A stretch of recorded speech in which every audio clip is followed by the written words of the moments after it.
Bonjour à tous et bienvenue dans le coin de l'art. Aujourd'hui, on va parler d'un concept extrêmement important pour l'histoire de l'art, la perspective. Alors tout d'abord, la perspective, bon, je pense que la plupart d'entre vous connaissent ce mot, connaissent ce concept, mais par contre, peut-être vous ne savez pas qu'il n'y a pas qu'une perspective, ou du moins il n'y a pas qu'une méthode pour concevoir, créer la perspective dans une œuvre. D'abord, qu'est-ce que la perspective? On va le rappeler. La perspective, c'est une technique de représentation de l'espace et de ce qu'il contient. Ça, c'est la définition la plus large. Maintenant, si on essaie d'être un peu plus concret, il va s'agir en général avec la perspective de créer, de simuler un espace en 3 dimensions sur un support en 2 dimensions. Vous avez un tableau, c'est en 2 dimensions, mais vous voulez simuler, un peu faire comme un trompe-l'œil et simuler une profondeur, des volumes, des pièces, des bâtiments, etc. Et c'est à ça que va servir la perspective. Elle va aussi bien sûr servir à gérer les objets, leur positionnement à l'intérieur de cet espace. Alors au-delà de ce point technique, donc on est là pour parler de la technique, mais c'est un enjeu essentiel à la Renaissance, puisque la volonté des artistes de la Renaissance, ça va être de se démarquer des artistes et de l'art du Moyen-Âge. Parmi les différents moyens qu'ils vont utiliser, ils vont avoir recours à la perspective et de manière, si on élargit un peu le débat, ils vont avoir recours à une imitation de l'art de l'Antiquité, ou du moins de l'idée qu'ils se font de l'art de l'Antiquité. Ça, j'aurai l'occasion de vous en reparler dans une autre vidéo. Et donc, bon, dans les écrits anciens sur l'Antiquité, je vais vous en parler, on parle de perspective, on parle de cette volonté de faire un art qui est le plus proche possible de la réalité. Et c'est dans cet état d'esprit que les artistes de la Renaissance vont chercher à pratiquer, à développer la perspective. Durant la Renaissance, on va le voir, c'est aussi une période où, au-delà du fait d'utiliser la perspective dans les tableaux, il va y avoir des traités qui parlent, des traités théoriques qui parlent de la perspective. Et là, on va rentrer un peu plus dans le détail avec donc les différents types de perspectives. La plus célèbre de toutes, alors là, à chaque fois, je vais vous mettre un dessin qui vous montre, qui illustre un petit peu la perspective, ça sera plus simple, c'est la perspective géométrique, qu'on appelle aussi la perspective linéaire. Donc là, c'est un système qui se base sur les mathématiques, sur la géométrie. Vous le voyez, le but, c'est de créer des lignes qui vont se croiser à un point qu'on appelle le point de fuite. Et avec cette technique, cette construction géométrique, on donne l'impression à l'œil qu'il y a vraiment une profondeur. Donc cette technique va permettre de créer un espace qui est parcourable par l'œil, mais aussi par les personnages. On va pouvoir du coup, dans ce volume simulé, dans cet espace simulé, on va pouvoir y disposer des personnages pour créer des scènes historiques ou autres plus complexes. Cette perspective géométrique, de ce qu'on en sait, des études qu'il y a eu par les chercheurs, elle aurait été pour la première fois développée, utilisée par Filippo Brunelleschi, qui est un très célèbre artiste de la Renaissance, qui était peintre, sculpteur, architecte, qui a écrit aussi sur ces arts, et il a lui-même utilisé la perspective quand il a voulu représenter le baptistère de Florence, donc un projet architectural en 1415. Donc c'est de ce qu'on sait, des sources qu'on a par exemple, et des preuves qu'on peut avoir, ça serait lui le premier à avoir vraiment montré, à avoir créé dans une œuvre une perspective véritablement géométrique. Puis, 20 ans plus tard, en 1435, c'est le célèbre Léon Battista Alberti qui va écrire De Pictura. Donc c'est un ouvrage qui traite de peinture, parce que De Pictura, ça veut dire de la peinture. Donc c'est pas le seul ouvrage, il va aussi écrire un ouvrage sur la statuaire et aussi un ouvrage sur l'architecture, mais dans De Pictura, il va énoncer ce principe de la perspective géométrique sans pour autant expliquer aux artistes comment créer cet espace, comment créer ce point de fuite, etc. Mais il va expliquer ce principe de perspective géométrique. Pour avoir un ouvrage vraiment théorique, concret, pratique pour dédier aux artistes, il faut aller du côté de Piero della Francesca, qui est un autre célèbre artiste de la Renaissance, et qui va écrire cet ouvrage, qui veut dire en fait de la perspective en peinture. Donc là, on est vraiment au cœur du sujet. Il l'a réalisé entre 1460 et 1480, on n'a pas de date précise, et là, on est vraiment sur une approche mathématique. Qu'en est-il de l'Antiquité? Parce que je vous ai dit, les artistes de la Renaissance s'inspirent de l'Antiquité. Dans les écrits qu'on a sur l'Antiquité, on nous parle de perspective, mais on ne sait pas exactement précisément laquelle. On a quasiment plus d'œuvres de l'Antiquité, donc enfin, des œuvres picturales de l'Antiquité, donc c'est très dur de juger, avec seulement quelques exemples, mais il y a beaucoup de chances que l'Antiquité n'ait pas connu la perspective géométrique avec le point de fuite, vraiment mathématique, et qu'elle ait utilisé une perspective qui se rapproche, mais qu'on appelle empirique. Et c'est là dont je vais vous parler maintenant. Alors pourquoi empirique? Empirique, ça veut dire que c'est, on pourrait dire, pour utiliser un terme populaire, bidouillé, hein, c'est un peu ça l'idée. C'est-à-dire que dans tous les domaines, quand c'est empirique, ça veut dire que on observe quelque chose et puis de l'observation, progressivement, on conçoit un système par l'expérience, par les essais répétés. Donc c'est pas une approche théorique. Et donc les peintres, qu'est-ce qu'ils vont faire? En fait, ils vont tout simplement chercher à représenter ce qu'ils voient. Voilà, ils regardent une pièce avec une profondeur, etc. Ils vont chercher à comprendre qu'est-ce qui fait qu'il y a cette impression de profondeur. Donc il va y avoir plusieurs méthodologies, sans pour autant qu'on aille jusqu'à la perspective géométrique. Alors, des méthodes. Il y a plusieurs méthodes. Il y a le raccourci, notamment, et la perspective diminutive, on va dire qui rentre dans cette catégorie. Le raccourci, je vous montre un exemple de cette œuvre très célèbre de Pablo Uccello, qui s'appelle, alors c'est une œuvre en 3 tableaux. C'est un triptyque qui s'appelle La bataille de San Romano. Et là, je vous montre un exemple d'un des 3 panneaux de cet ensemble. Et comme vous pouvez le voir, grâce à ces lances posées au sol, en utilisant le raccourci, c'est, vous savez, quand par exemple vous voyez mon bras comme ça, vous avez l'impression qu'il est plus court, que sa longueur naturelle qui est comme ça. Et ça, c'est un effet de raccourci. Et dans un tableau, quand on fait un raccourci, c'est ça. C'est qu'on représente des objets un peu en biais, on les raccourcit forcément, et ça donne un effet de profondeur. Et là où ça va être très intelligent et intéressant, ce que va faire Uccello, c'est que lui, il va, les lances que tiennent les chevaliers, il va en mettre beaucoup au sol, pour faire presque comme un quadrillage qui va donner cette impression de profondeur. Alors, on n'est pas dans la perspective géométrique, il n'y a pas de point de fuite, mais ça le simule. L'autre manière de faire, assez simple, c'est la perspective diminutive. Alors, qui pourrait être mis à part, mais moi que j'ai intégré dans la perspective empirique, alors là je vous montre un schéma, c'est tout simple, c'est peut-être même le plus simple, c'est partir du principe que plus un objet est loin, plus il est petit.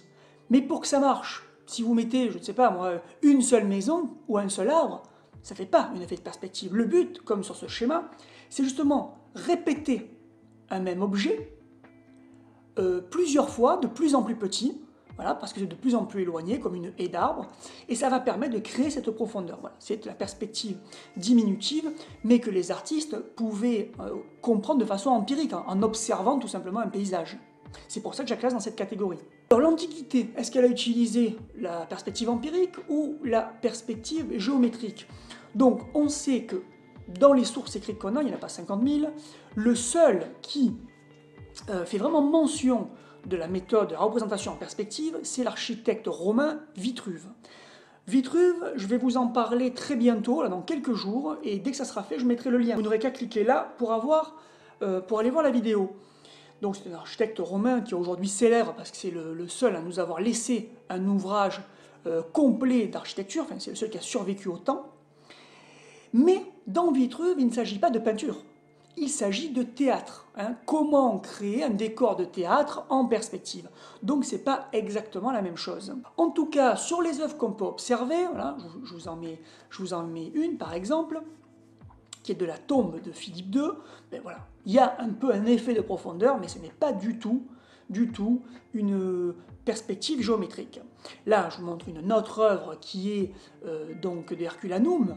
Donc il y a toujours pareil, un peu cette recherche, un peu de profondeur, mais ce n'est toujours pas de la perspective géométrique, on est bien dans de l'empirique.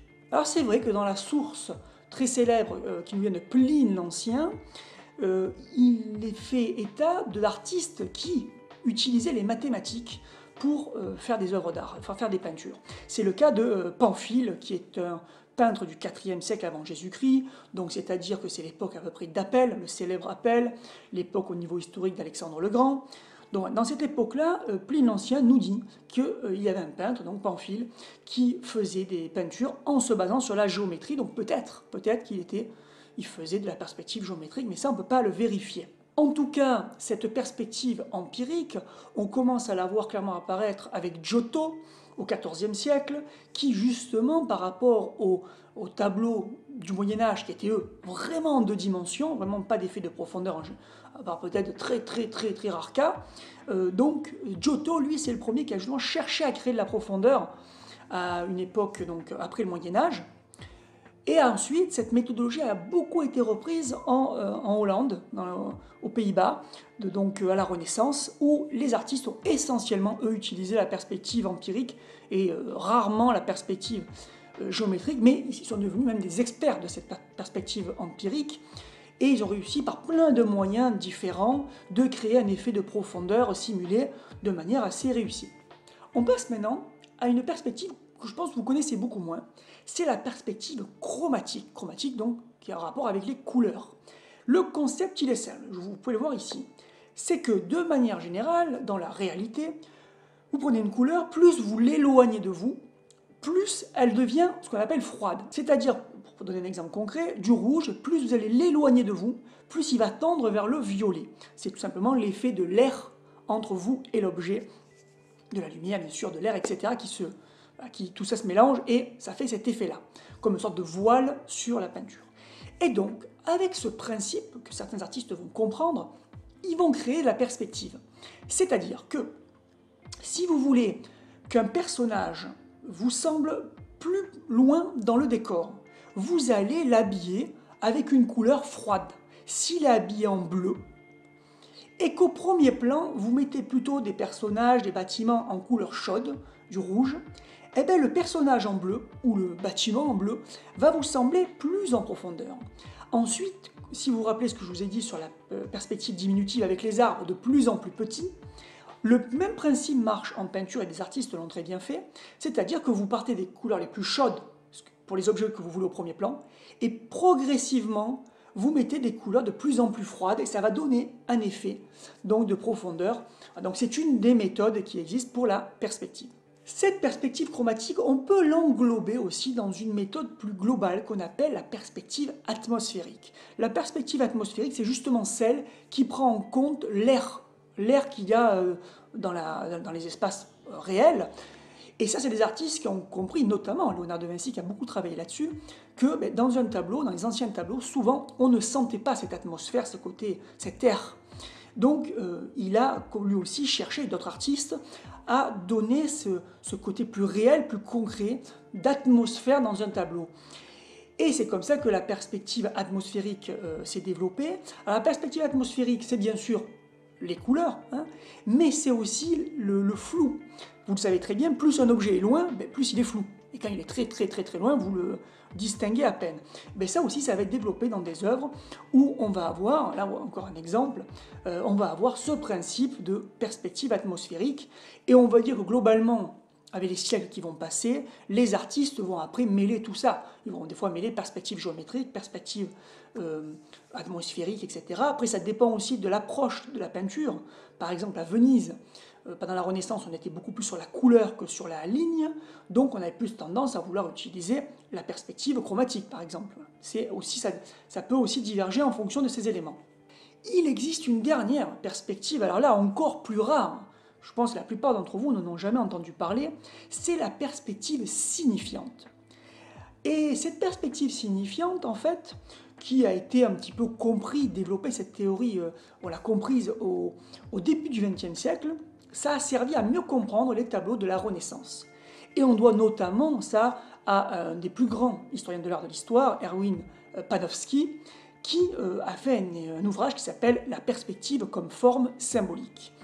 Et donc, on peut voir au Moyen-Âge, un exemple, qu'il n'y a pas de profondeur, mais par contre, on est assez étonné par la taille des personnages.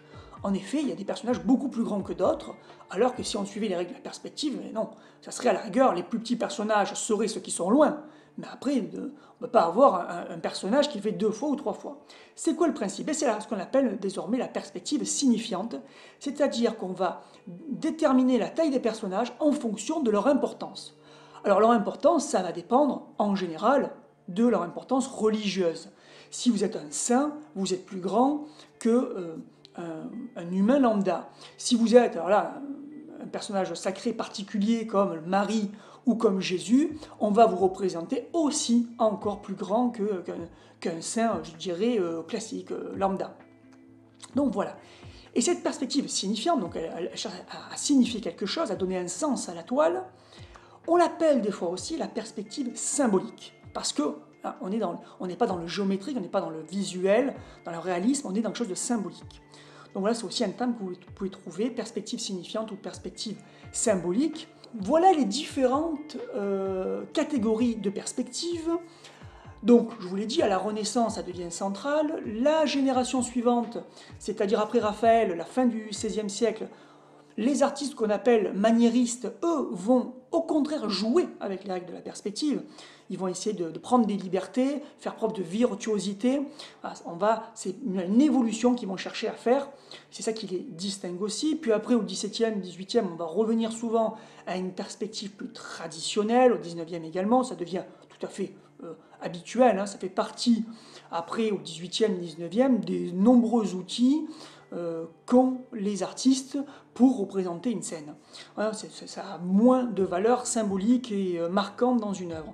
Par contre, lors de la deuxième moitié du XIXe siècle, ça va devenir à nouveau un enjeu, puisque les artistes qui veulent créer un nouvel art, qui veulent être avant-gardistes, qui défendent une modernité dans l'art, vont justement rejeter ces perspectives traditionnelles, et dans des tableaux, par exemple, comme Van Gogh, on va avoir des fois des fausses perspectives, il n'y a plus de perspective, plus de logique du tout, de profondeur, etc. Donc ça va être un moyen de se différencier. Et puis après, on va arriver à l'aboutissement de cette logique-là. Là, je vous prends un tableau, je prends celui-là, j'aurais pu prendre une autre, de Mondrian. Alors là, la toile redevient un objet en deux dimensions. Hein, ce qui est représenté repasse en deux dimensions, c'est-à-dire que on ne cherche plus à faire un trompe-l'œil, à faire passer le support de la deux dimensions à trois dimensions, non.